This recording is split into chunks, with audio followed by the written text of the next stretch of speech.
Saludamos a toda la audiencia y en este espacio vamos a dedicarlo para contestar algunas preguntas que un hermano ha hecho, preguntas muy pertinentes por razón de filosofías y enseñanzas que están en boga en este momento.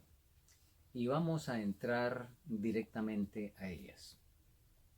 La primera pregunta: si todos participamos del pecado de Adán literalmente, ¿por qué no todos participaremos literalmente de la salvación obrada por Cristo el Señor? La respuesta realmente es muy sencilla, porque nosotros lo decidimos así, por razón del libre albedrío. Y Dios respeta nuestra decisión. Es cierto que participamos del pecado de Adán, pero es muy oportuno que permitamos que la Biblia nos explique en qué sentido participamos del pecado de Adán. Quiero referirles que hay una diferencia entre el pecado como mal y el pecado como culpa. Y haciendo un recuento rápido, en el Salmo 32, en los versículos 1 y 2, hay una condensación, por así decirlo, de las diversas modalidades o los diversos aspectos como Dios considera el pecado. En el Antiguo Testamento hay más de 12 términos para indicar pecado, pero esos se pueden aglutinar en 4 áreas, digamos, en 4 grandes áreas que David, inspirado por el Señor, las mencionó en el Salmo 32, los versículos 1 y 2. Dice ahí: bienaventurado aquel cuya transgresión ha sido perdonada y cubierto su pecado. Bienaventurado el hombre a quien Jehová no imputa la iniquidad y en cuyo espíritu no hay engaño. Aquí hay 4 términos en el original. El primero es Peshá, el segundo Hatá, el tercero Awón y el cuarto Remillá. Y este no es un estudio del pecado, pero solamente vamos a comentar el punto que nos interesa, porque en el Salmo 32:2, cuando dice bienaventurado el hombre a quien Jehová no imputa, otras versiones dice no atribuye, no inculpa. Esa palabra awón, cuando ustedes la buscan, quiere decir rasgo torcido o perverso, rasgo deforme. ¿Cuál es el rasgo deforme? ¿Qué es lo torcido o perverso? Lo que recibimos por naturaleza. Y como nosotros no lo decidimos, entonces la Biblia dice que eso el Señor no lo culpa. De modo que nadie es culpable por haber nacido con esa naturaleza pecaminosa, de la cual también David dice: en pecado me concibió mi madre. Pero eso es muy distinto de con pecado. Nacemos pecaminosos, pero no pecadores. No nacemos pecadores. Esa fue una doctrina que Agustín perfeccionó en la Edad Media y desde entonces ha permeado el cristianismo. Así es que para nacer no tuvimos decisión, pero para el asunto de la salvación tuvimos conciencia moral y se nos permitió y se nos dijo que eligiéramos. Podríamos abundar en muchos textos, pero por ejemplo Juan 3:16, que con precisión y con sabiduría se ha sido designado o denominado como el Evangelio en miniatura. Ahí nos dice: porque de tal manera amó Dios al mundo, que dio a su Hijo unigénito, para que todo aquel que en él crea no se pierda, sino que tenga vida eterna. De paso, ahí hay unos cuantos elementos. Hay un problema, porque hay que salvar al mundo, el problema del pecado. Hay una provisión, el amor de Dios que dio a su Hijo, tremenda dádiva. Hay 2 grupos, los que se pierden y los que van a tener vida eterna. Y por lo tanto, algo tiene que mostrar o algo tiene que causar la diferencia entre los dos destinos distintos de los dos grupos. Y eso pues sencillamente es la capacidad de decisión, y que la tiene toda persona, y algunos decidirán creer y otros no decidirán creer. Para citar otro pasaje, no hay que hacer doctrina con un solo texto. Romanos 2, 5 al 8, vamos a leerlo. En Romanos 2, 5 al 8 leemos de la siguiente manera: mas por tu dureza y tu corazón no arrepentido, atesoras ira para ti mismo para el día de la ira y de la manifestación del justo juicio de Dios, el cual pagará a cada uno conforme a sus obras. A los que, perseverando en bien hacer, buscan gloria y honra e inmortalidad, vida eterna. Los que buscan eso les va a pagar con vida eterna. A los que, pero indignación e ira, a los que son contenciosos y no obedecen a la verdad, antes obedecen a la injusticia. Así es que la Biblia, y hay cantidad de pasajes donde expresa este mismo principio. La Biblia responde de manera contundente que no todos seremos salvos. Muy bien, hay otra pregunta, vamos a leerla. Dice así: si la Biblia afirma que somos esclavos o del pecado o de la justicia, ¿cómo es que podemos afirmar que somos libres? Y si no somos realmente libres, pues no se nos preguntó si queríamos nacer en un mundo de pecado, ¿cómo es que Dios va a juzgar con la muerte eterna, siendo que en últimas nosotros no decidimos nacer aquí? Muy bien. La pregunta que hace nuestro hermano, él ha referido al decir que esclavos, ya sea del pecado o de la justicia, él ha referido el pasaje de Romanos 6, no lo citó, pero exactamente eso es lo que dice, y vamos mejor a leer el pasaje completo. Romanos 6, y vamos a leer de los versículos 16 a 18. ¿No sabéis que si os sometéis a alguien como esclavos para obedecerle, sois esclavos de aquel a quien obedecéis, ya sea del pecado para muerte o de la obediencia para justicia?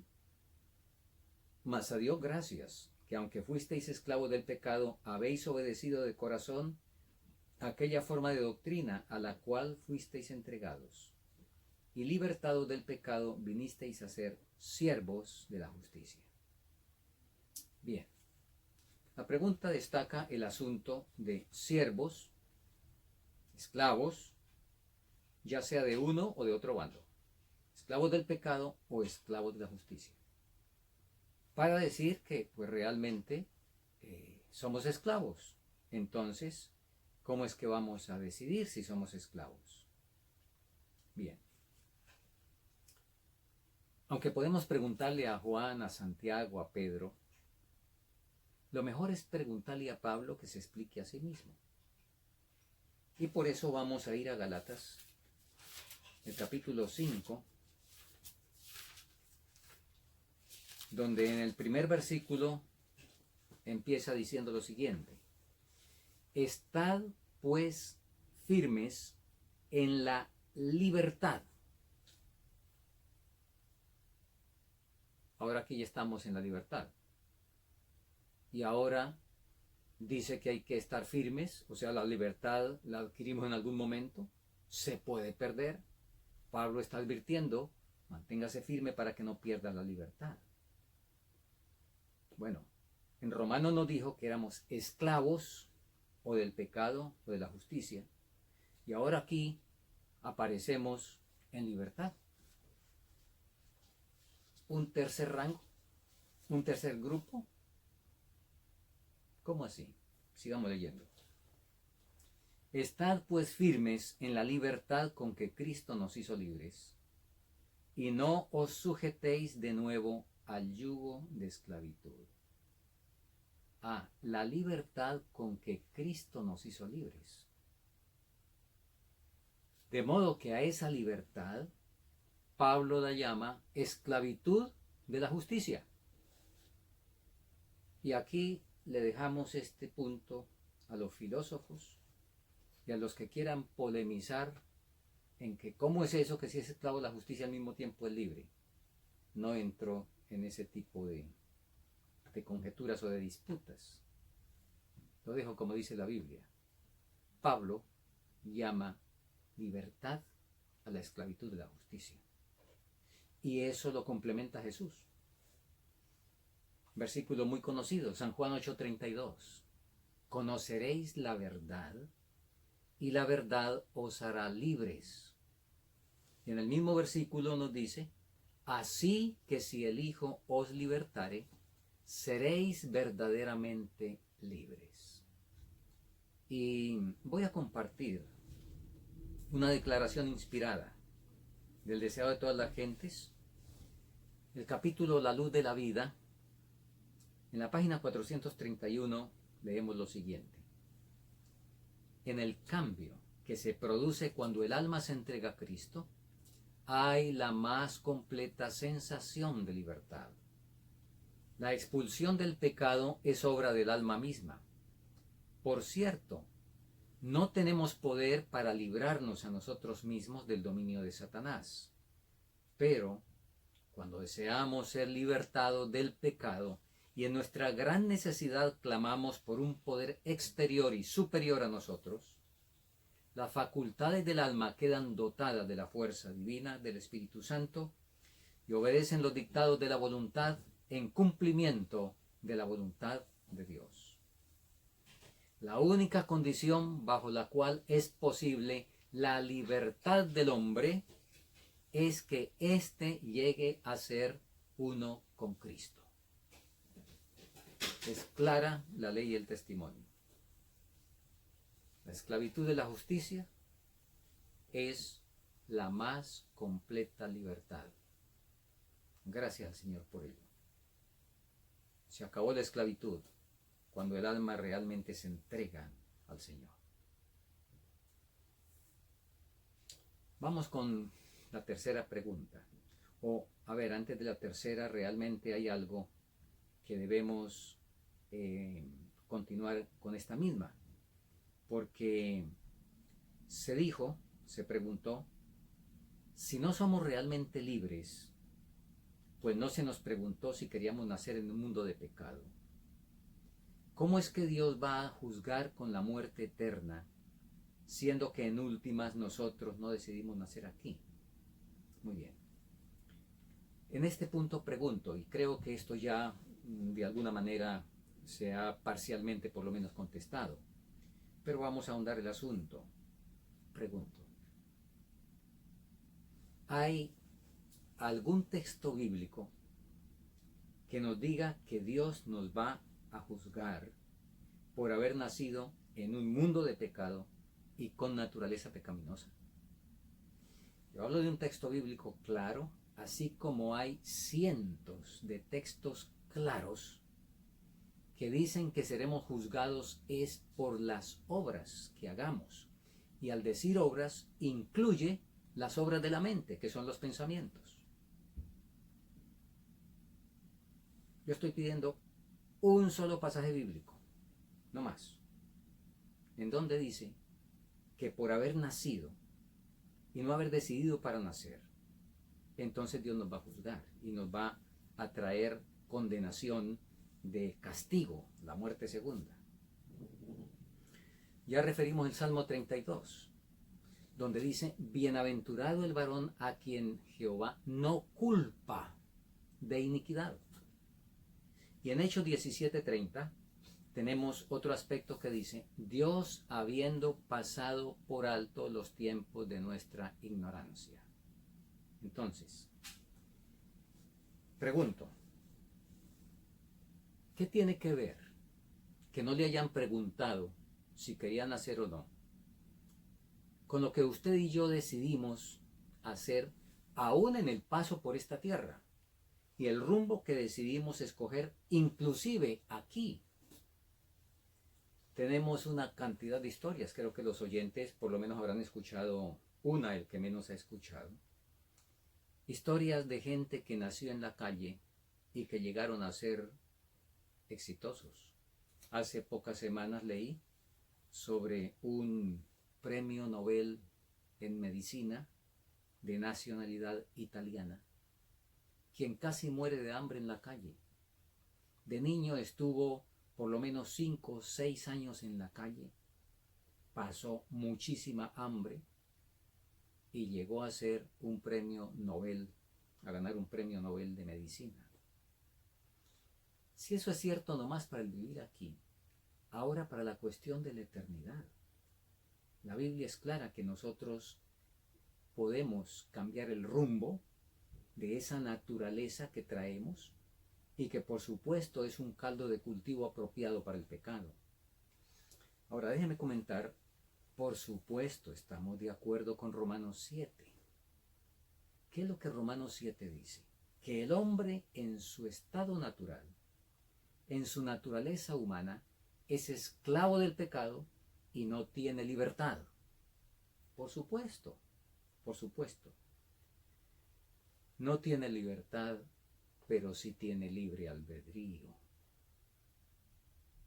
Son dos cosas distintas. Están relacionadas, están involucradas en muchos casos, pues por supuesto van juntas, pero están separadas para efecto de la comprensión del pasaje bíblico y aún de la vida, como decía antes. Dije que el hombre de Romanos 7 es esclavo, pero tiene libre albedrío. Es muy interesante que si buscamos en el diccionario la palabra libertad y la palabra albedrío, nos dicen lo siguiente. Nos dice que libertad es la capacidad de hacer y albedrío es la capacidad de decidir. ¿Distinto? Por supuesto. El hombre de Romanos 7 no tiene la capacidad de hacer, pero sí tiene la capacidad de decidir. Aunque es esclavo, no es libre porque no tiene capacidad de hacer, pero sí tiene capacidad de decidir. Si no fuera así, las decenas y cientos de pasajes bíblicos que nos dicen que escojamos, pues serían una burla de parte de Dios hacia nosotros. A ver, miremos unos 3 o 4 textos. Jeremías 6:16, por ejemplo. Leemos así en Jeremías 6:16.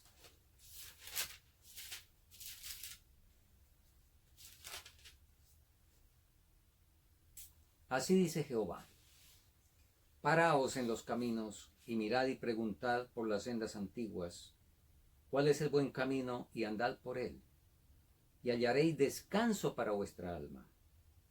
Mas dijeron, no andaremos. Eso de decir no andaremos y decidir que no iban a andar y efectivamente no andaron, ¿eso cómo se llama? Sigamos leyendo. Josué 24:15. Está ya el discurso de despedida de Josué.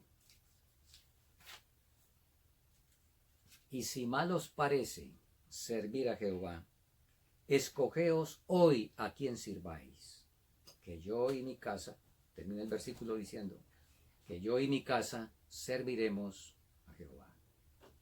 Otra vez, Josué le dice, escojan. La capacidad de escoger, ¿cómo se llama? Deuteronomio 30:19. A los cielos y a la tierra llamo por testigos, que hoy he puesto delante de ti la vida y la muerte, la bendición y la maldición. Escoge pues la vida para que vivas tú y tu descendencia. Un último texto porque, repito, ojalá fueran decenas. Son cientos de pasajes en la Biblia que nos mencionan eso. Pero hablemos de Apocalipsis 3:20. He aquí yo estoy a la puerta y llamo. Si alguno oye mi voz y abre la puerta, entraré a él, cenaré con él y él conmigo.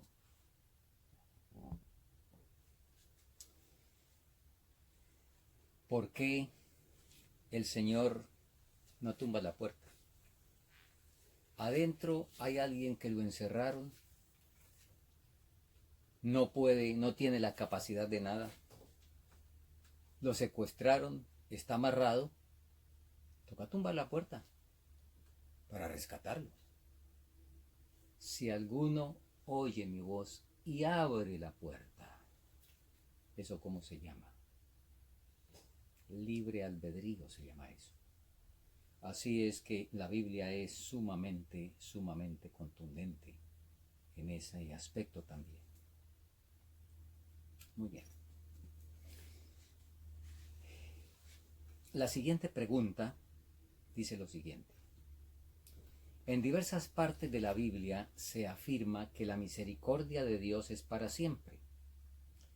¿Puede usted, querido pastor, mostrar con la Biblia, bajo una correcta interpretación hermenéutica, que la misericordia de Dios tendrá un límite con los pecadores y que habrá un fin del tiempo de gracia? Muy bien. En primer lugar, vamos a definir misericordia. Y tanto en la Biblia como en los diccionarios, los términos bíblicos nos vierten bien lo que en nuestro diccionario entendemos. Básicamente la misericordia, que en el caso nuestro es una palabra que viene del latín, compuesta, etc. Pero básicamente misericordia quiere decir disposición o sensibilidad que se compadece de los sufrimientos y las miserias ajenas. Eso es misericordia. La pregunta dice que si, siendo que la Biblia dice que la misericordia de Dios es para siempre. Muy bien. Y ahí habla de correcta interpretación hermenéutica. Bueno, vamos a tratar. Lo primero que hay que hacer es definir el término.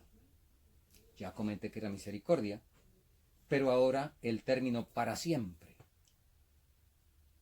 Si dice que para siempre, ¿cómo es que se le va a poner un límite?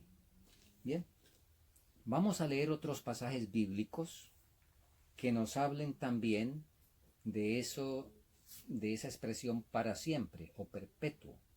Creo que estamos de acuerdo que para siempre, perpetuo o eterno, pues son sinónimos. Así de que empecemos con Éxodo, el capítulo 12, y en el versículo 14 nos dice lo siguiente. Y este día os será en memoria, y habéis de celebrarlo como solemne a Jehová durante vuestras generaciones. Por estatuto perpetuo lo celebraréis. Está hablando de la Pascua. Cuando se estableció la Pascua, en Éxodo 12 narra la salida de Egipto, la Pascua que observaron en Egipto por primera vez, y nos dice que la Pascua debería observarse por vuestras generaciones, durante vuestras generaciones, por estatuto perpetuo. Luego, si avanzamos al capítulo 27, ya nos encontramos con el santuario. Y respecto al santuario hay una cantidad de cosas que debían ser perpetuas, que debían ser para siempre. Vamos a leer una de ellas. Capítulo 27 y el versículo 20, por ejemplo, leemos así. Y tú mandarás a los hijos de Israel que te traigan aceite puro de olivas machacadas para el alumbrado, para hacer arder las lámparas continuamente. Y en el 21 nos dice, en el tabernáculo de la congregación, afuera del velo que está delante del testimonio, las pondrá en orden a Aarón y sus hijos, delante de Jehová desde la tarde hasta la mañana, como estatuto perpetuo a los hijos de Israel. Una más, creo que es suficiente porque son muchas las alusiones en esta dirección. Levítico capítulo 16, en los versículos 31 encontramos algo en relación con el día de la expiación. Lo leo. sábado de reposo será para vosotros, y afligiréis vuestras almas por estatuto perpetuo. Y en el 33 y 34 nos vuelve a decir, 34 dice, y esto tendréis por estatuto perpetuo para hacer expiación por los hijos de Israel, por todos sus pecados, una vez al año. Y Moisés lo hizo, así como Jehová le dijo. El día de la expiación era un estatuto perpetuo. Si leemos desde el versículo 29 nos da la fecha, y esto tendréis por estatuto perpetuo.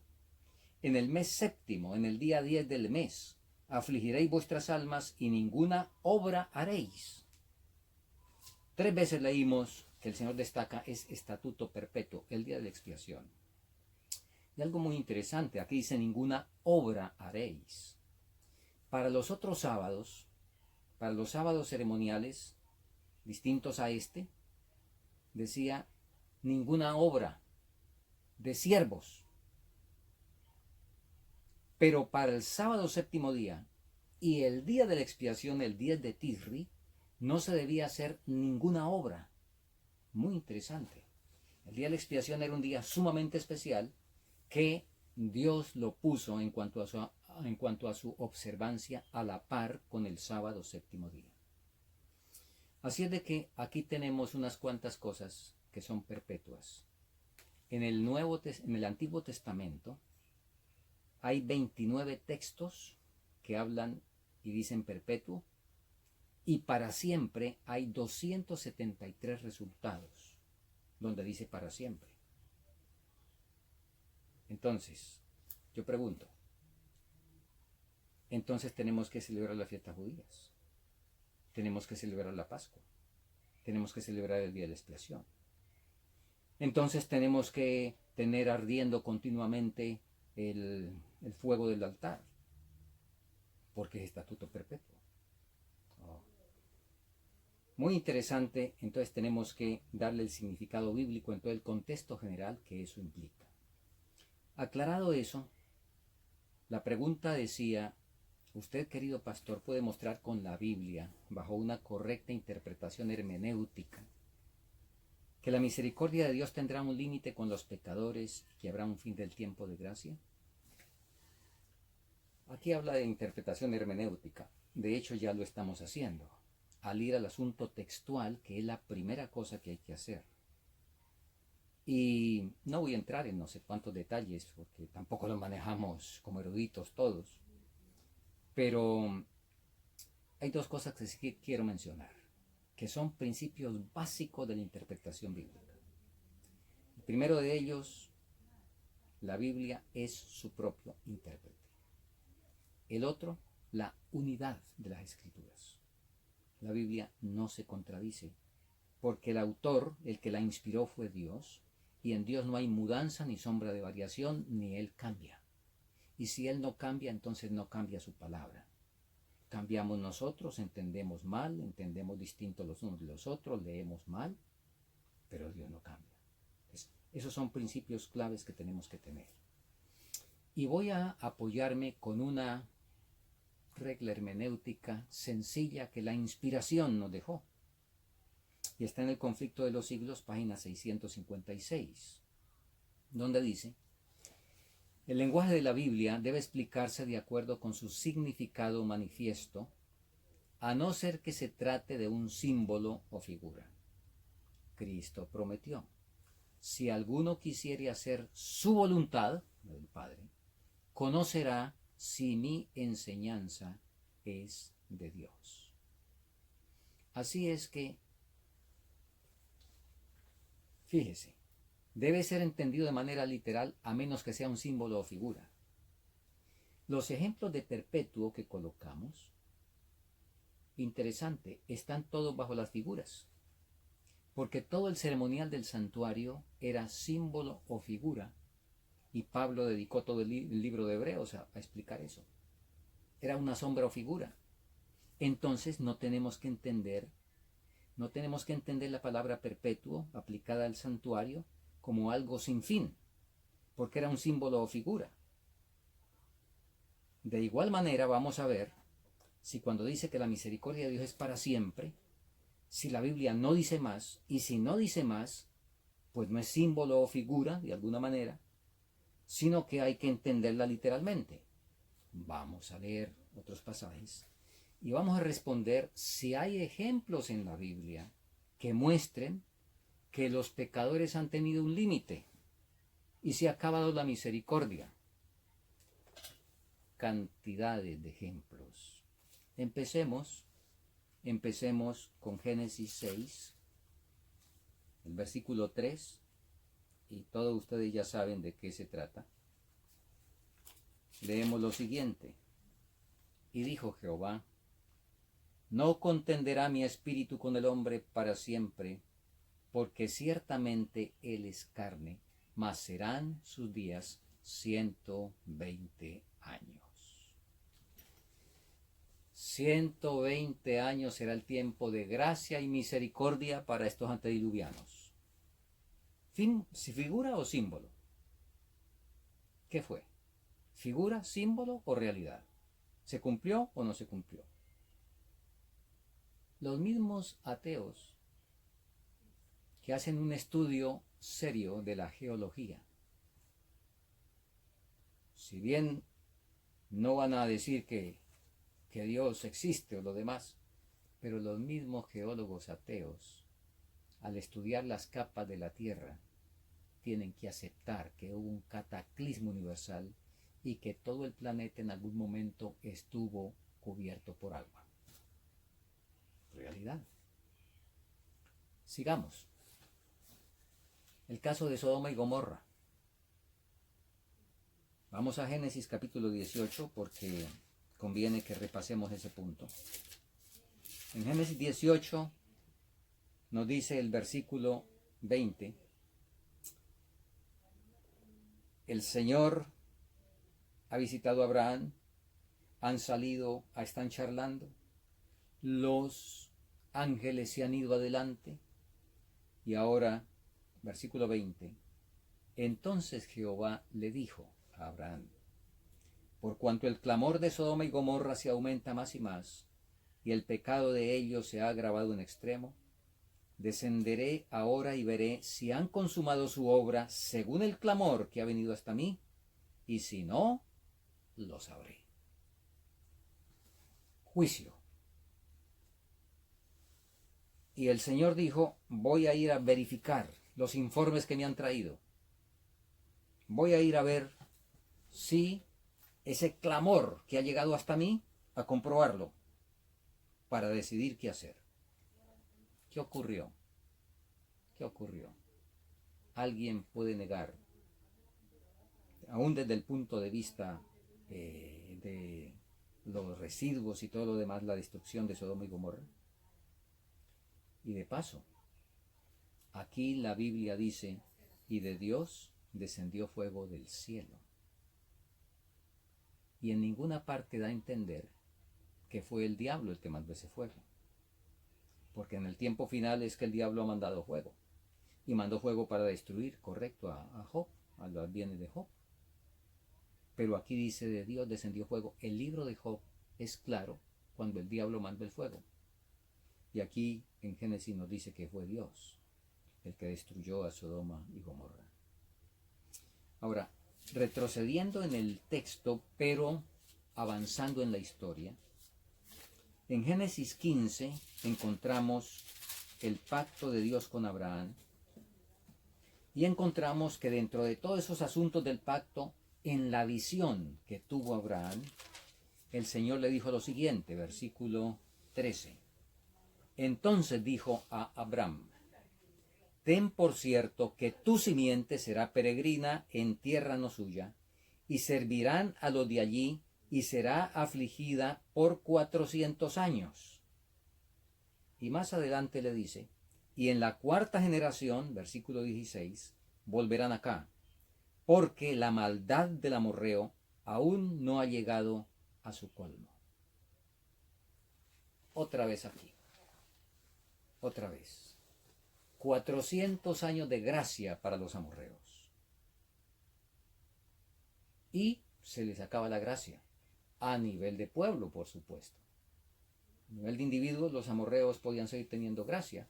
De hecho, una tribu por ahí, que asustada por lo menos tuvo gracia y quedaron como leñadores y como aguadores, los gabaonitas.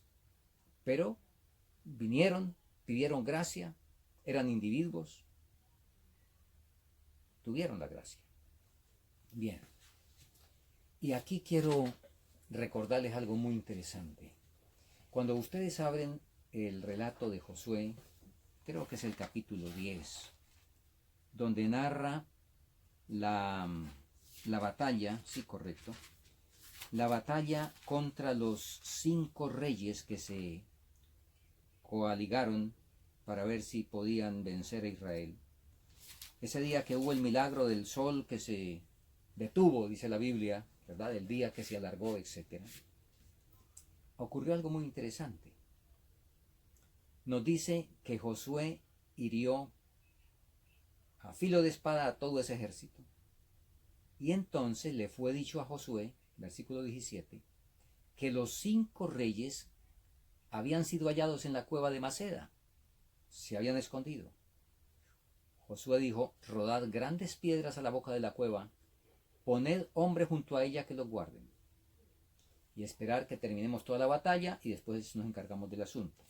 Cuando ya se terminó toda la batalla, que por supuesto el pueblo estaba indudablemente muy cansado, porque así había sido un día doblemente largo en esa lucha, ahora Josué manda sacar los reyes. Versículo 24, 25, 26, los matan. Y ahora escuchen. Después de esto Josué los hirió y los mató. Y lo que sigue es: y los hizo colgar en 5 maderos, y quedaron colgados en los maderos hasta la tarde. Y cuando el sol se iba a poner, mandó Josué que los quitaran de los maderos, los echaran en la cueva donde se habían escondido, y pusieron grandes piedras a la boca de la cueva. ¿Para qué? Los soldados están cansados. A unos muertos, ¿para qué los cuelgan y después los bajan para enterrarlos? Josué sabía qué estaba haciendo. Esto tenía un tremendo significado. Esto lo que quería decir es: se acabó el tiempo de gracia para los pueblos cananeos. Hasta aquí han tenido gracia, pero de aquí en adelante, de hecho, fíjese, los gabaonitas habían tenido gracia porque vinieron antes de esto, pero a partir de este momento se acabó la gracia, porque es maldito el que es colgado en un madero. Y lo que quería decir es: ya no hay más tiempo de gracia para esta gente. De modo que ejemplos bíblicos es lo que hay, de que hay un fin de la gracia y de la misericordia para los pecadores. Y la pregunta también incluyó que si había algún texto bíblico, alguna evidencia de un cierre de la gracia final. Por supuesto que lo hay. Apocalipsis 22:11. En Apocalipsis 22:11 leemos: el que es injusto, sea injusto todavía. El que es sucio, ensúciese todavía. El que es justo, sea justo todavía. Y el que es santo, santifíquese todavía. Y a este pasaje vamos a agregar algunas citas de la inspiración. La primera de ellas en Profetas y Reyes, la página 307, dice así: hay un límite más allá del cual los juicios de Jehová no pueden ya demorarse. El asolamiento de Jerusalén en los tiempos de Jeremías es una solemne advertencia para el Israel moderno. Habla de ese tiempo de Jeremías. Y ahora, en la página 142, al mencionar el juicio que vino sobre Sodoma y Gomorra, dice lo siguiente: las llamas que consumieron las ciudades de la llanura transmiten hasta nuestros días la luz de su advertencia. se nos enseña la temible y solemne lección de que mientras la misericordia de Dios tiene mucha paciencia con el transgresor, hay un límite más allá del cual los hombres ya no pueden seguir en sus pecados. Cuando se llega a ese límite, se retira el ofrecimiento de la gracia y comienza la ejecución del juicio. Y dos declaraciones más, porque esto está dentro del contexto de Sodoma y Gomorra y por supuesto da una enseñanza general, un principio general, pero hablando del cierre final, entonces ahora leemos, en primer lugar en Primeros Escritos, la página 279. Vi ángeles que iban y venían de un lado a otro del cielo. Un ángel con tintero de escribano en la cintura regresó de la tierra y comunicó a Jesús que había cumplido su encargo, quedando sellados y numerados los santos. Vi entonces que Jesús, quien había estado oficiando ante el arca de los 10 mandamientos, dejó caer el incensario y alzando las manos exclamó en alta voz: consumado es. Leo Conflicto de los Siglos ahora, página 671. Un ángel que regresa de la tierra anuncia que su obra está terminada. El mundo ha sido sometido a la prueba final y todos los que han resultado fieles a los preceptos divinos han recibido el sello del Dios vivo. Entonces Jesús dejará de interceder en el santuario celestial, levantará sus manos y con gran voz dirá: hecho es. De modo que la Biblia y los escritos de Elena de White son nítidamente claros. Hay un límite para los pecadores, lo ha habido a través de la historia y habrá un cierre de la gracia general para el mundo.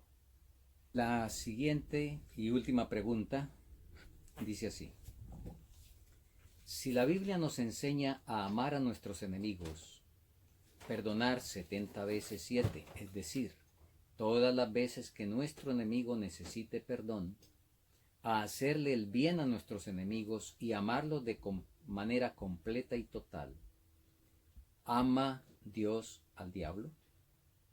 Si no lo ama, ¿cómo puede decirnos que amemos a los enemigos? Y si lo ama, ¿por qué cree usted que Dios no lo salvará? Bueno, esta pregunta es bien extensa. Y en primer lugar, si bien quizás sea lo menos que preocupa, pero quiero hacer una referencia aprovechando esta oportunidad para referir algo de eso de perdonar 70 veces 7. O sea, todas las veces que se necesite perdonar. Es correcto, ese es un mensaje bíblico. Lo que quiero destacar es que debemos tener en cuenta la diferencia que hay entre perdonar y las consecuencias del mal hacer. Por ejemplo, un hombre que ha sido infiel, la esposa lo perdona y sigue viviendo con él, vuelve a ser infiel, le da otra terrible herida en su corazón, la esposa vuelve a perdonarlo de manera total sin permitirle la consecuencia y se acostumbra a eso y sigue. Y cada vez más la esposa tiene terribles dolores y situaciones realmente emocionales demasiado fuertes. Consultó y le dijeron: hay que perdonar. Sí, hay que perdonar. Pero una cosa es perdonar y otra cosa es seguir con una carga que Dios no ha puesto cuando Dios ha dicho cuál es la salida. Dios perdonó a Adán y a Eva en el Edén. Si no los hubiera perdonado, habían muerto enseguida. Él los perdonó, pero les arregló la maleta, los puso en la puerta y les dijo: deben irse. ¿No los perdonó? Claro que los perdonó. El pecador debe afrontar las consecuencias.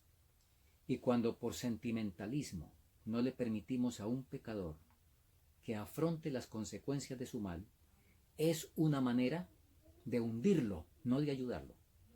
Es una manera de no permitirle que la vergüenza y la desnudez y que la situación difícil lo lleve a buscar al Señor. Entonces, el Señor no nos pide que le evitemos al pecador las consecuencias, digámoslo de esta manera, redentivas del pecado. Muy bien. Ahora, voy a hacer una declaración contundente en este momento en relación con la pregunta de que si la Biblia nos pide amar a los enemigos de manera completa y total, a todos los enemigos, pues déjenme decirles, no. La Biblia no nos pide amar a todos los enemigos y menos de manera completa y total.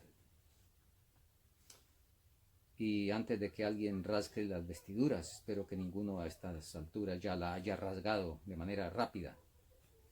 Permítanme explicar por qué he dado esa respuesta.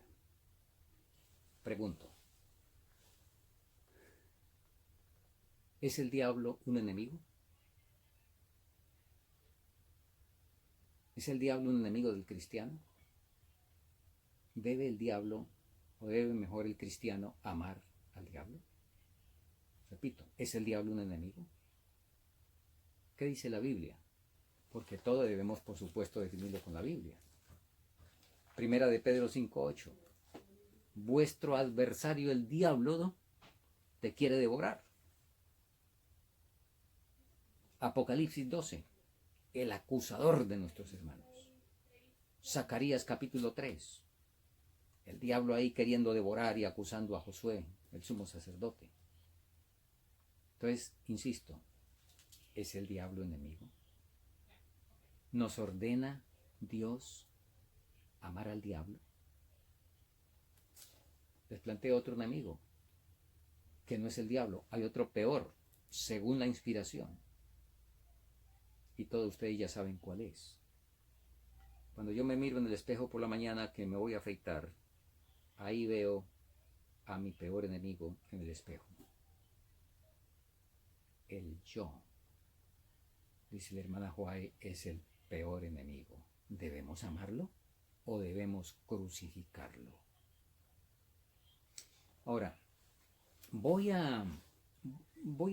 a que sea la inspiración la que nos responde este asunto de si debemos amar al diablo en este caso y a los demonios y a todos esos, ¿verdad? Vamos a ver y a tomar el ejemplo de los ángeles. Y permítanme, hacemos aquí una secuencia. La Biblia dice en el Salmo 8 que Dios nos creó un poco menor que los ángeles. Y si eso es así, yo pregunto, ¿nos pedirá Dios a nosotros una norma de santidad mayor que la que pide a los ángeles, siendo que ellos están en una esfera superior por creación? Creo que todos tenemos la respuesta. Las cargas deben ser proporcionales a la capacidad de llevarlas. Entonces, no entremos a definir aquí cosas, pero sí a que quede claro que Dios no nos va a pedir a nosotros un asunto superior o más santo o más elevado del que rige a los ángeles. Muy bien. Hablemos de esos ángeles en su relación con Satanás. Allá en el cielo, Satanás hizo una primera acusación: no se puede guardar la ley de Dios. Hubo la gran batalla, Satanás ganó adeptos, pero 2 de cada 3 demostraron que sí se podía guardar la ley de Dios. Ahora, Satanás fue echado. Tuvo su acceso en nuestro mundo. Y de paso, y no es el tema, pero quiero comentar esto ya que estamos hablando de este punto. Satanás cambió la acusación. Ahora no podía seguir diciendo que los ángeles no podían obedecer la ley de Dios porque 2 de cada 3, o sea, la mayoría, le había cerrado la boca. Ahora la acusación fue que el hombre en su condición caída, no que el hombre podía no haber pecado, no, sino que el hombre en su condición caída no podía guardar la ley.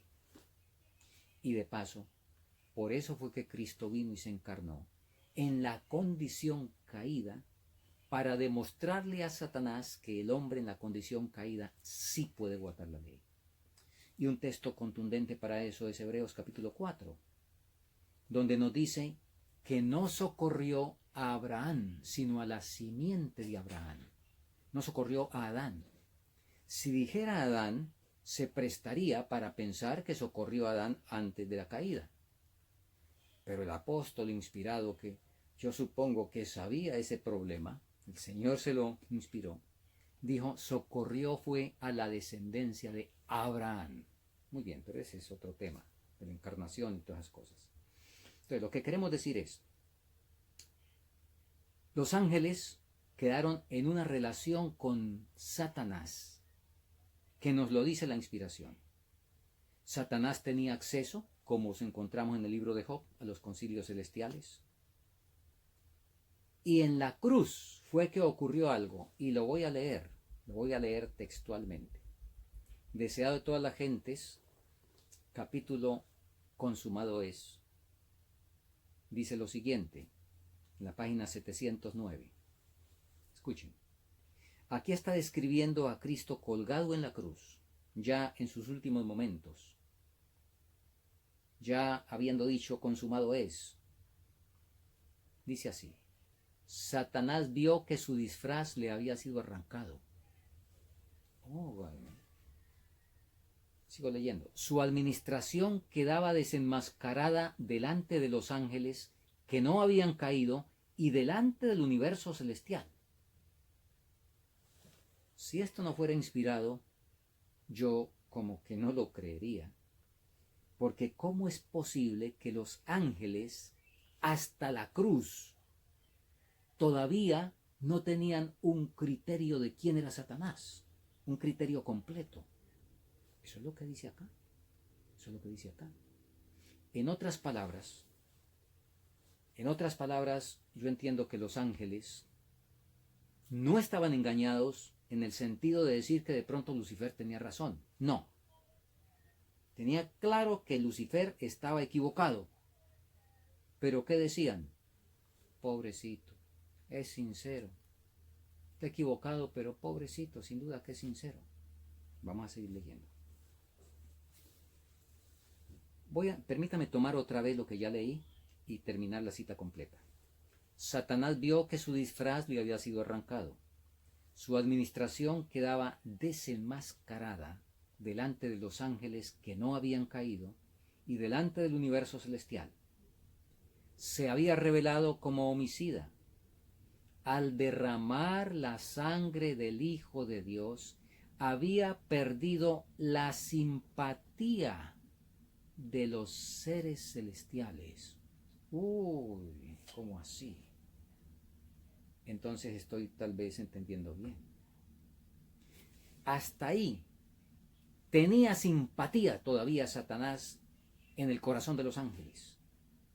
E insisto, no era que creyeran que estaba diciendo la verdad.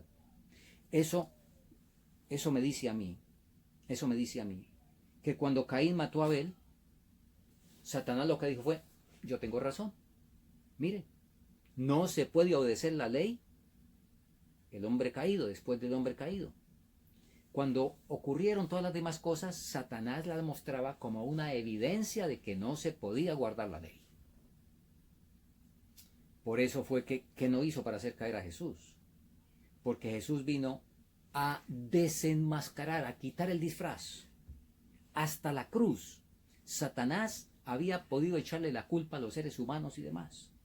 Pero dentro del conflicto, fue evidente que era Satanás y su administración, como nos dice, quedó desenmascarada ante el universo.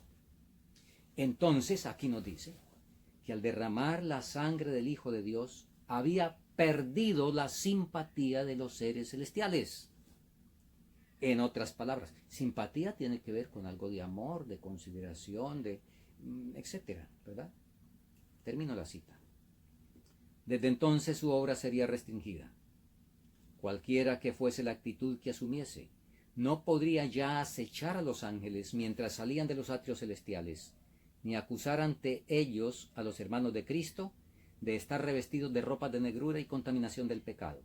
Estaba roto el último vínculo de simpatía entre Satanás y el mundo celestial.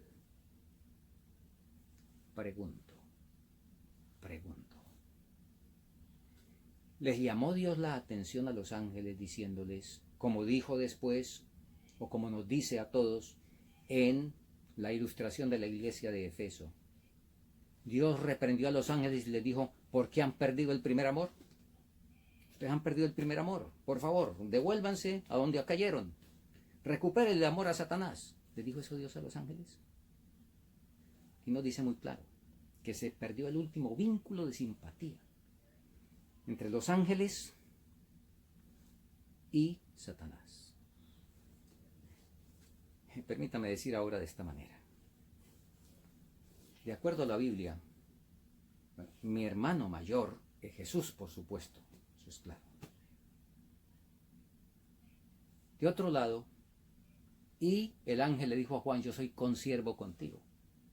Entonces, después de Jesús, yo tengo otros hermanos mayores que se llaman ángeles. Y lo que acabo de leer me autoriza a mí para no tener ningún vínculo de simpatía con Satanás. Porque si Dios, y lo voy a decir de esta manera, si Dios me va a reclamar porque perdí el amor con Satanás, entonces yo voy a decir como los niños de una familia, cuando al niño pequeño le dicen algo distinto a lo que el niño mayor le están pidiendo, de una vez el niño más pequeño dice, ¿y por qué a mi hermanito mayor sí esto y esto? Entonces, yo no sé usted, pero un servidor, si en algún momento el Señor me llega a decir que por qué no amo al diablo, yo le voy a decir, ¿por qué no le pide lo mismo a mis hermanos mayores? Yo le voy a decir eso, de acuerdo a lo que acabamos de leer. Ahora, déjeme comentar aquí un detalle más, que creo que es importante y creo que forma parte de este paquete, porque no faltará quien use la oración final de Jesús en la cruz por los enemigos. En la cruz, Jesús oró, Padre, perdónalos porque no saben lo que hacen. Pregunto, ¿cuántos están incluidos en esa oración? ¿Todo el mundo? Porque de tal manera amó Dios todo el mundo. Examinemos un poquito de eso con cuidado. Pregunto, ¿cuántas oraciones de Cristo no contestó el Padre Celestial? ¿Cuántas? Podemos dar el número, 0. Todas fueron contestadas. ¿Por qué? Sencillo. Jesús no fue como yo. A mí me han ocurrido casos, he tenido unas cuantas oraciones no contestadas. ¿Por qué? Salmo 66, 18 da la razón básica de la cual se desprenden otras razones. Si en mi corazón hubiere yo mirado a la iniquidad, el Señor no me oirá. Cuando algo albergo en el corazón, ya sea de suficiencia propia, de orgullo, de egoísmo, un pecado acariciado de otra naturaleza, lo que sea, entonces cuando oro se cumple lo que Santiago dice, pido mal, eso es derivativo del Salmo 66. Pero si queremos colocar dos causas, entonces coloquemos el Salmo 66 como una causa, y la otra causa, para que mis oraciones no sean contestadas, es que pido mal, según dijo Santiago. Pregunto, ¿alguna vez hubo mal acariciado en el corazón de Jesús? Nunca. Por lo tanto, ¿alguna vez Él pidió mal? Nunca. Por eso, todas las oraciones de Jesús fueron contestadas. Entonces, si esta oración, perdónalos porque no saben lo que hacen, se refiere al mundo, absolutamente a todos, pues entonces quiere decir que Dios va a tener que salvarlos a todos y perdonarlos a todos para contestarle esa oración a Jesús, porque Jesús tiene los argumentos para que el Padre conteste toda oración. Resulta que no fueron todos, no es todo el mundo el que está aquí. Y es muy claro, entendiendo los asuntos de la época, del momento. Pregunto, ¿podemos decir que Pilato no supo lo que hizo? ¿Podremos decir eso? ¿Y que Dios lo tiene que perdonar porque no supo lo que hizo? Si vamos a llevar a esto a unos niveles ya de presciencia y de omnisapiencia, pues sí, Pilato no supo lo que hizo. Así como Adán tampoco supo lo que hizo.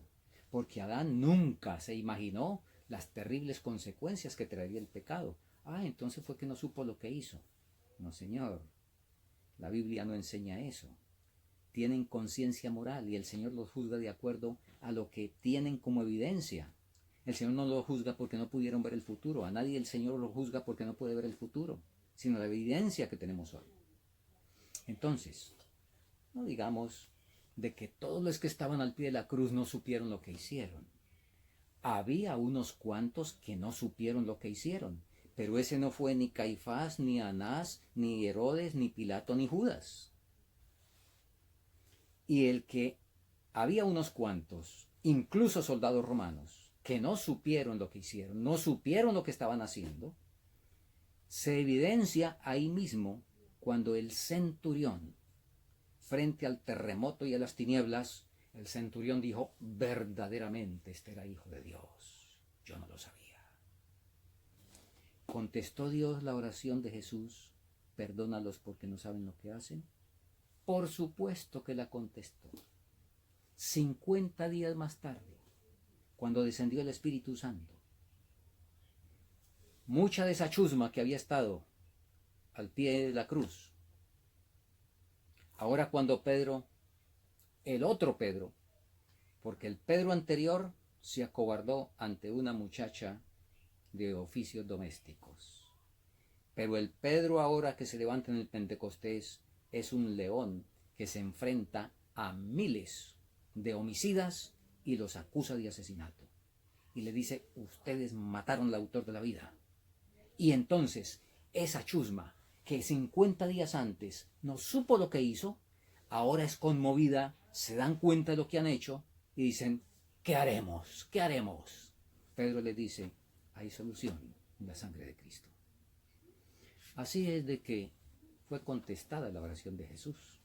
Perdónalos porque no saben lo que hacen, pero eso es selectivo, de acuerdo a la decisión de cada uno. Muy bien. Y termino con la pregunta que dice, ¿ama Dios al diablo? Y si lo ama, ¿por qué lo va a destruir?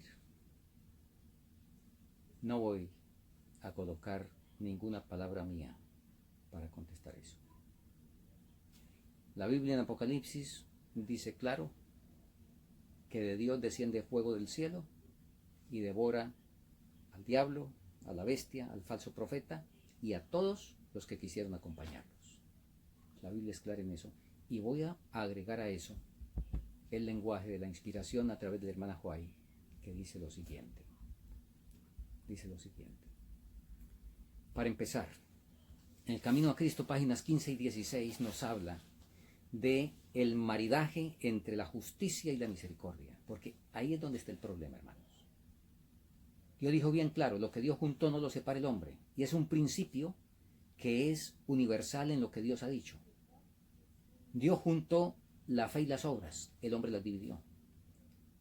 Dios juntó la ley y la gracia, el hombre las dividió.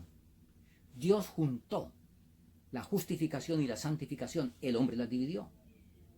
Y todos estos siameses que Dios unió, cuando el hombre los parte, los mata a los dos.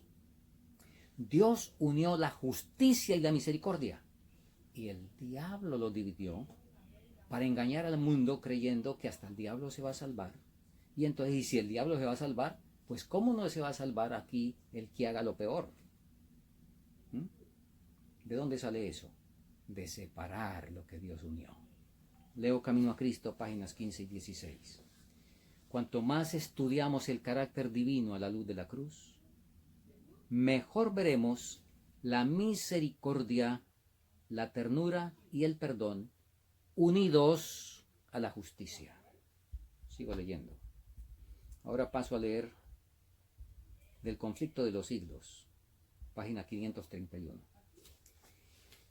Los principios de bondad, misericordia y amor enseñados y puestos en práctica por nuestro Salvador son un fiel trasunto de la voluntad y del carácter de Dios. Cristo declaró que no enseñaba nada que no fuera recibido de su Padre. Los principios del gobierno divino se armonizan perfectamente con el precepto del Salvador: amad a vuestros enemigos. Dios ejecuta su justicia sobre los malos para el bien del universo y hasta para el bien de aquellos sobre los cuales recaen sus juicios. Él quisiera hacerlos felices, si pudiera hacerlo de acuerdo con las leyes de su gobierno y la justicia de su carácter. Extiende hasta ellos las manifestaciones de su amor, les concede el conocimiento de su ley y los persigue con las ofertas de misericordia. Por más que reciben continuamente sus dones, desprecian y deshonran al dador. Ellos desprecian su amor, invalidan su ley y rechazan su misericordia. Aborrecen a Dios porque sabe que Él aborrece sus pecados. El Señor soporta por mucho tiempo sus perversidades, pero la hora decisiva llegará al fin y entonces su suerte quedará resuelta. ¿Encadenará Él a esos rebeldes a su lado? En otras palabras, tumbará la puerta para salvarlos porque no tenían la voluntad de hacerlo, ni la capacidad, ni la decisión. ¿Encadenará a esos rebeldes a su lado? ¿Los obligará a hacer su voluntad? La suerte de los malos quedará determinada por la propia elección de ellos. Su exclusión del cielo es un acto de su propia voluntad y un acto de justicia y misericordia de parte de Dios. ¿Qué le añadimos a esto? Termino leyendo otra declaración del mismo conflicto de los siglos, más adelante, donde dice lo siguiente: muchos, a quienes subleva la doctrina de los tormentos eternos, se lanzan al error opuesto. Aquí la hermana White ha acabado de escribir la doctrina del tormento eterno con el fuego que nunca se apaga con los pecadores. Y ha acabado de escribir eso como una de las tremendas armas que Satanás ha usado. Y ahora entonces nos dice lo que estamos leyendo. Muchos, a quienes subleva la doctrina de los tormentos eternos, se lanzan al error opuesto. Ven que las santas escrituras representan a Dios como un ser lleno de amor y compasión y no pueden creer que haya de entregar sus criaturas a las llamas del infierno eterno. Está correcto que no crean eso. Pero como creen que el alma es de por sí inmortal, hago aquí una pausa. Ninguna diferencia entre el que dice que cuando la persona muere de una vez el alma va para el cielo y sigue. Y que de todas maneras, pues, si no estuvo bien, pues va a tener un purgatorio para que finalmente se salve. Y el que dice que eso va a ocurrir por allá después de 1000 años. El principio es exactamente el mismo. Que ocurra mañana o que ocurra dentro de 1000 años, de todas maneras la enseñanza es que el alma es inmortal. Contrario, por supuesto, a lo que Dios dijo desde el mismo principio. Entonces, hacemos esa salvedad y volvemos al texto inspirado. Pero como creen que el alma es de por sí inmortal, no ven otra alternativa que sacar la conclusión de que toda la humanidad será finalmente salvada. Semejante doctrina, que así especula con la misericordia divina, pero ignora su justicia. Otra vez el problema, separar el amor de la justicia. Semejante doctrina, que especula con la misericordia divina, pero ignora su justicia, agrada al corazón carnal y alienta a los malos en su iniquidad. Y la hermana White narra un sermón largo y explica una narración larga de un universalista que estaba justamente, supuestamente con la Biblia, mostrando eso. Y ella termina diciendo, refiriéndose a esa enseñanza, fábula amena, por cierto, muy apropiada para satisfacer el corazón carnal. Y aquí dice algo, hermanos, que yo no lo escribí, ahí está escrito. Ella es la que califica eso. Entonces ella dice lo siguiente: fábula amena, por cierto, muy apropiada para satisfacer el corazón carnal. Es la doctrina del mismo Satanás y produce el efecto que él desea. No ha dicho el pastor Campos que es doctrina de Satanás. ¿Quién soy yo para calificar? He leído la inspiración. Es la doctrina del mismo Satanás y produce el efecto que él desea. Creo que ha quedado contestada la pregunta de si Dios ama al diablo o no lo habla, no lo ama, etc. La inspiración definió este asunto. El Señor les bendiga, hermanos, y que nos ayude a vivir de toda palabra que sale de la boca de Dios. Déjenme dejarles o recordarles un detalle que es absolutamente fundamental. Este libro se lee más con el corazón que con los ojos y se entiende más con las rodillas que con la cabeza. ¿Qué quiero decir con eso? El que venga a este libro a buscar apoyo a alguna idea favorita, a algo que Satanás le susurró incluso desde niño, a una pregunta de las que está prohibido hacernos, pero que es apenas lógico que en el mundo de mal nos hagamos a veces. Pero después de haber estudiado la palabra, seguir acariciando eso, entonces estamos en serio peligro. Y para poder entender correctamente las Escrituras, Juan 7:17 es la clave. El que quiera hacer la voluntad de Dios. Si yo estudio la Biblia simplemente para contestar estas preguntas, o para predicar, o para dar un estudio bíblico, o para defender una idea, para atacar otra idea, el diablo me va a inspirar y me va a llevar a muchos textos bíblicos para hacerlos decir lo que no dicen. La única manera segura de entender para salvación es el que quiera hacer la voluntad de Dios. Es la única manera. Todas las otras maneras terminarán en el lago de fuego. El Señor nos ayude, pues, para que estudiemos en la manera como debemos estudiar y le permitamos al Espíritu Santo que se cumpla la promesa que Jesús dio, llevarnos a toda verdad. Vamos a orar. Padre Celestial, muchas gracias por tu palabra.